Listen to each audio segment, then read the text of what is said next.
Hello, y'all. Welcome back. I'm super excited. I'm super happy to be back. I have some updates, okay? The TikToks have been TikToking, and y'all have been engaging on here too. So I'm happy about that. I'm really happy because I am finding my people who are relating with the same things I go through and who relate with the same experiences and perspectives. That makes me very happy. I feel like I'm finding my tribe online, so I'm very happy about that.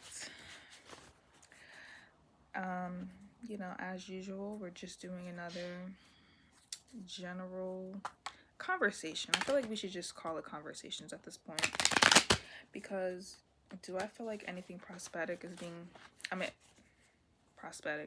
anything prophetic is being spoken here? No, I don't. I don't think tarot is really meant for that.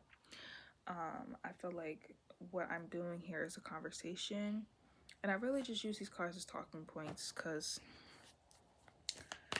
one thing I like to do is talk, and I like to talk about how I feel about things, and I feel like tarot is just a conversation starter, but what I believe and what many readers will tell you is that tarot readings differ depending on who the reader is because it's about the reader's experience. A reader cannot speak outside of their own experience. That's impossible. So, anyway, we're just gonna talk some shit, okay? Like I usually do on here. Like I usually do. Okay? Before I get into these first two cards that I picked up, let me look at what the current or the recent full moon was because I was walking the other night and I saw the most beautiful full moon, and it was like yellow, orangish. It was huge. Full moon January. So that was the wolf moon. Okay, that was the wolf moon. Let me see what sign it was in. In Cancer. Interesting. I don't know what that means, but it was in Cancer, bitch. Okay, so the first two cards that we have out is Ten of Cups and the Universe. They came out in reverse, but I'm not reading them that way. Yeah, we have the Universe and the Ten of Cups. So some of you could be feeling like you're at a integral part of your journey where it's almost like something's almost coming to completion. Something is almost finished. And it's almost like it's so much excitement because it's almost like you can't believe it. It's too good to be true. Like, this is almost done. This is almost complete. And it's very exciting to almost be finished something, especially if you're the type of person where you constantly start new projects and don't finish them. Like, you start new things out of impulse. It's very, very satisfying to finally be done something, to finally be coming to a draw. Like, I used to be in school and I was a very last minute student. I would have PowerPoint presentations I'd have to do, a lot of creative projects, and as great as I was at what I did in school, I was very procrastinating. And I don't know if that's like a anxiety thing, like an anxiety response, but I pumped harder when it was like a day left to do a freaking 10-page PowerPoint. now that I'm not in school anymore, I would absolutely never do that shit again. That was the dumbest thing I could have ever done in school because I was getting great grades, working the way I was. So I honestly, school could have been a lot easier for me if I just did my shit on time. But anyway, that's an example. You might be that way too. Sometimes we're not even like really fully aware that we are self-sabotaging or that we prefer procrastination.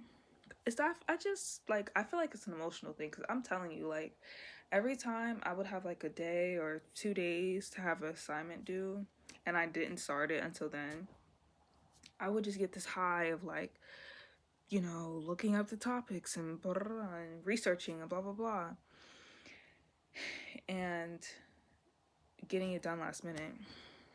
Mind you, I could write a paper in a very short period of time, so I don't know why I wouldn't just do that as soon as I got it signed, but I wasn't one of those students, as you now know. But yeah. So I say that to say it's very exciting to finally be finished something, to finally be coming to an end of something, and because I feel like completing something is a sign of your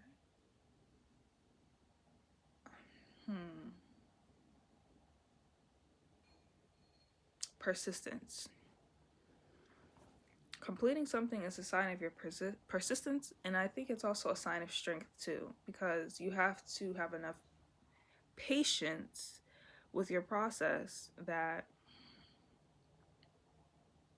enough belief in your process that this thing can and will get complete. I also think we sometimes, or for me, like I've in the past sometimes procrastinated on things because I was afraid of it failing. So I was like, well, if I don't complete it, I failed because I didn't complete it. I didn't fail because I completed it and it didn't do well.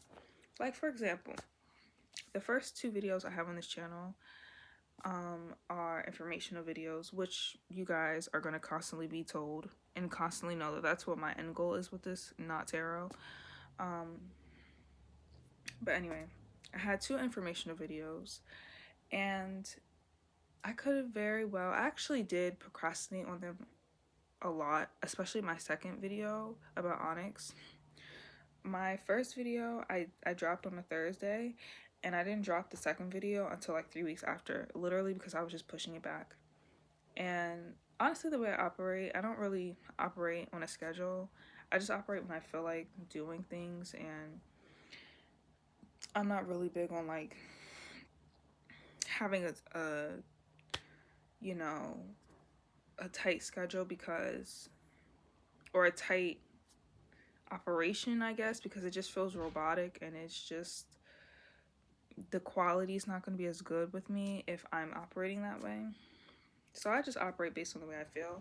But I say that to say I did procrastinate for 3 weeks for my other video, and my goal was to do an informational video every Thursday. So that's an example.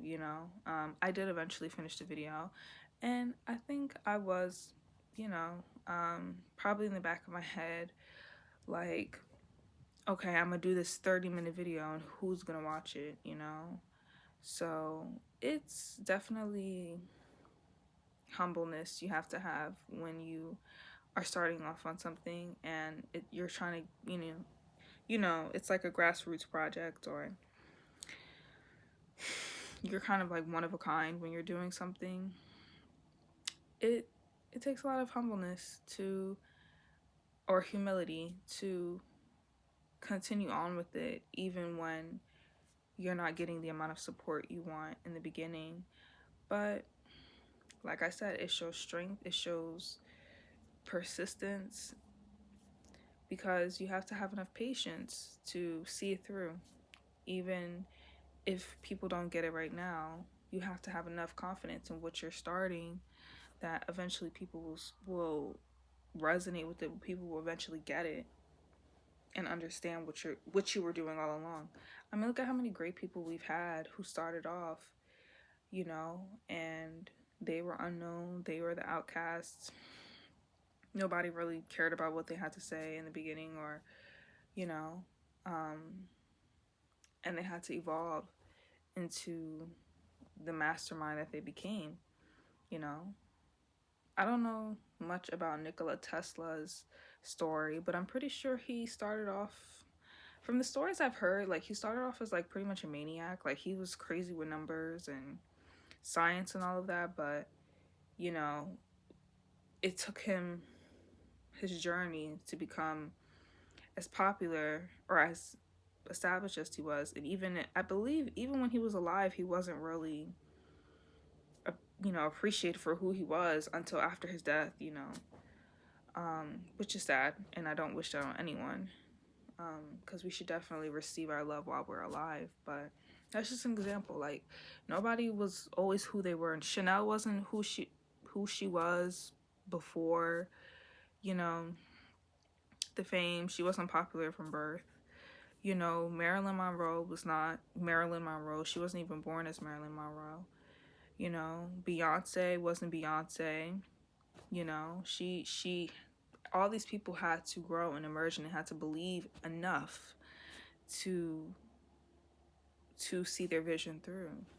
Kanye, Rihanna, like all these people that are success stories, they had to have a period of humbleness and enough self-belief in what they were doing to see through, whatever vision they had for themselves,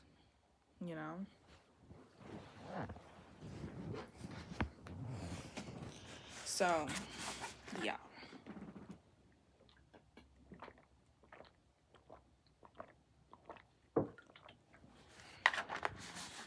Yeah. So, yeah. But, like, that's my example. Like, this is not, like, tarot is not the end-all be-all.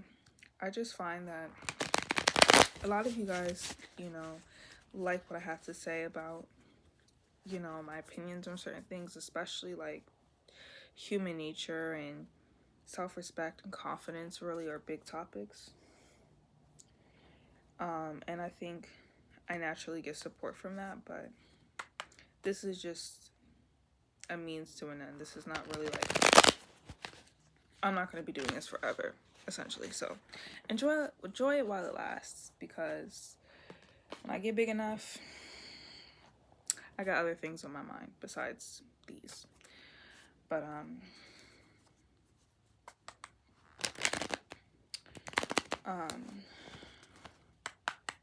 yeah. And I think we all should have an exit plan. We should all, we might not have it all figured out, but like at least keep our minds open, because God has bigger plans for us than the little ideas that we have, And when I say God, I'm not saying in a Christian sense. I'm just saying, the Creator, the Most High, the universe, there's always something bigger out there for us. Not to chase, but just to be open to, because it might come on your doorstep. And what are you going to do if you're not in the right headspace? And if you're closed off from, opportunities, if your channel's closed, then something life-changing could show up on your doorstep, but you feel like you have it all figured out. So you just missed out on a life-changing opportunity because you thought you knew everything, And it's okay to look dumb. It's okay to look foolish and fall and whatever. Like, kids aren't afraid of doing that. That's how they learn how to walk, So,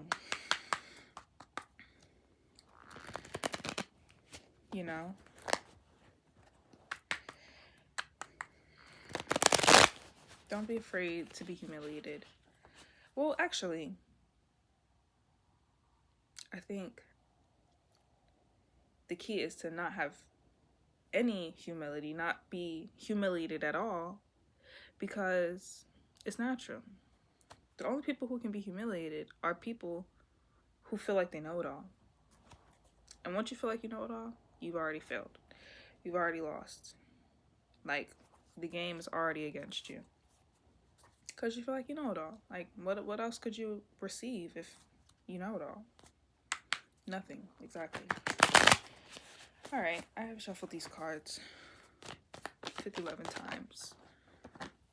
Okay, look, the Strength card. What'd I say? That might actually be my favorite card. I love the word strength. I love the concept of strength. Ace of Swords. I think Ace represents like a new opportunity or a new train of thought. I don't really care for like the text with the message, but whatever. Yeah. Girl. Okay. I think I'm done with the tarot. Let me see what these oracle cards are talking about. Divine Feminine Oracle. No, I did that one last reading. Let's see what this one's about.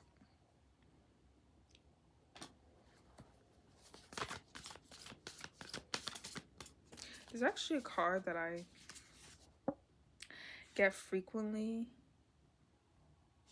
and it's Khadijah. That's the name of the woman on the card. Let me see if I can find it.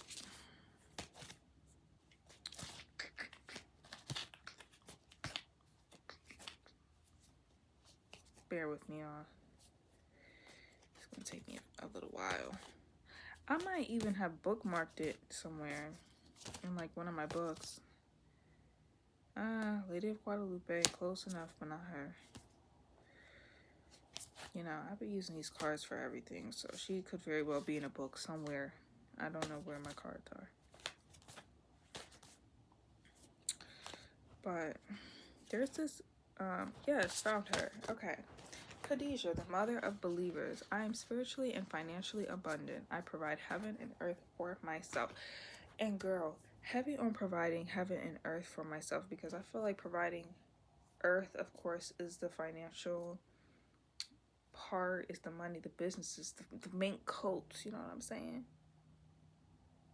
The leopard skin, bitch. The snake skin boots. You know, providing all that, like, OG shit for yourself. You know, laying out that red carpet for you to walk, that purple carpet for you to walk. But the heaven is like creating the oasis. It's like the playing field. Like, you create your own playing field in your mind. And in your playing field, you're the only person there. You're the only soul there. Like, there's no competition. Like, on the earthly realm, there's no competition either. The earthly realm is just evidence of what your heaven is. But,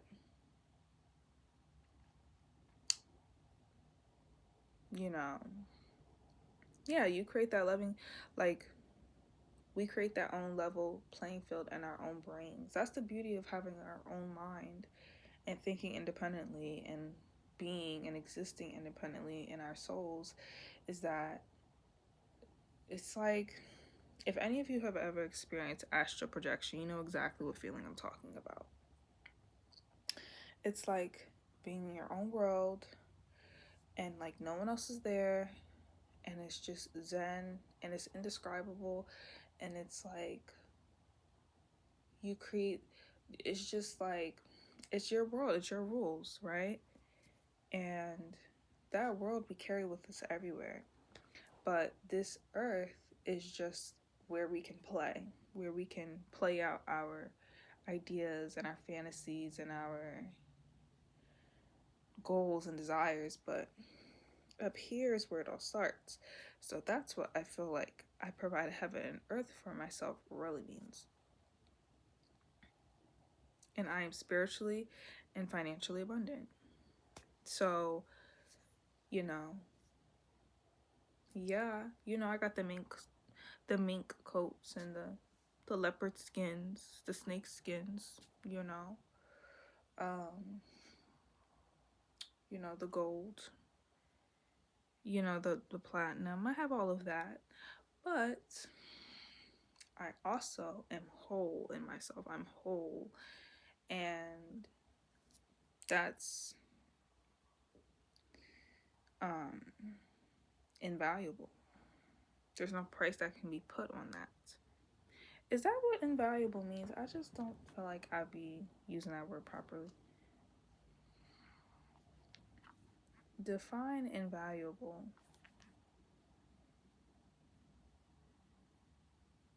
Invaluable, yes. I feel like that word's an oxymoron, but I feel like that's invaluable. To be at peace in spirit and in the earthly realm. Because people say you can't have both. Oh, well, you got to be meditating on a mountain for 40 days and 40 nights to be spiritually abundant, and you can't desire for anything. But to have the physical, you have to cut off and you have to sell your soul and, you know, waver on your non-negotiables and your moral compass. No, you can have both. You can, you know, keep your spirit intact and be a rich ass bitch. It's, you know, I don't know why people make it seem like it's rocket science. It's really not. But anyway, the video's already 21 minutes long, and I don't like no long ass videos, so love y'all.